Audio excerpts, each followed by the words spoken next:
Dicaritakeun kasatria namina Bisma nuju diudag beurik tresna ku saurang putri geulis anu namina Dewi Amba. Nanging Bisma atos miboga sumpah moal nikah sareng wanoja mana wae. Margi tresna na Amba ngudag-ngudag tresna Bisma. Nanging naon anu lumangsung margi hiji perkawis anu henteu disengaja Amba maot ku Bisma. Satacan maot, Amba janji yen anjeunna bade nitiskeun ka salah saurang wanoja sarta sanggeun maehan Bisma. Sababaraha taun saterusna Amba nitiskeun ka Srikandi salah saurang kasatria geulis jago manah sarta di ditu lumangsung perang prayuda.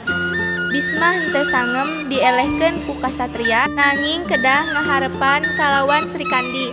Kumaha carita salajengna hayu urang tinggali di TKP. Widura, urang ek nyarita ka maneh yen urang keur diudag beurik ku saurang putri namina Putri Amba. Oh, maneh keur diudag beurik ku putri, nanging urang keur diudag-udag beurik ku banci.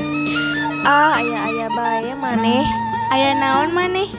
Abdi menta ditenangkeun hate abdi supados abdi henteu diudag beurik bae ku wanoja geulis. Kumaha carana? Carana gampil, maneh ulah nikah kalawan saha bae. Lamun maneh nikah, maneh bakal dikutuk. Janten abdi ulah nikah seumur hidup kitu. Muhun. Muhun atuh ari kitu mah janten abdi ulah aya ritual kitu. Maneh kudu tatapa sareng maneh kudu kuat nahan nafsu. Muhun atuh maneh ulah ngajak ngomongnya. Muhun. Nya entos cicing ulah ngomong wae.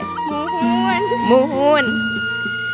Akhirna Bisma oge maot ku si Srikandi nyaeta titisan Dewi Amba anu bersumpah erek ngaelekeun Bisma ngalewatkeun titisana ku kitu Bisma oge tewas.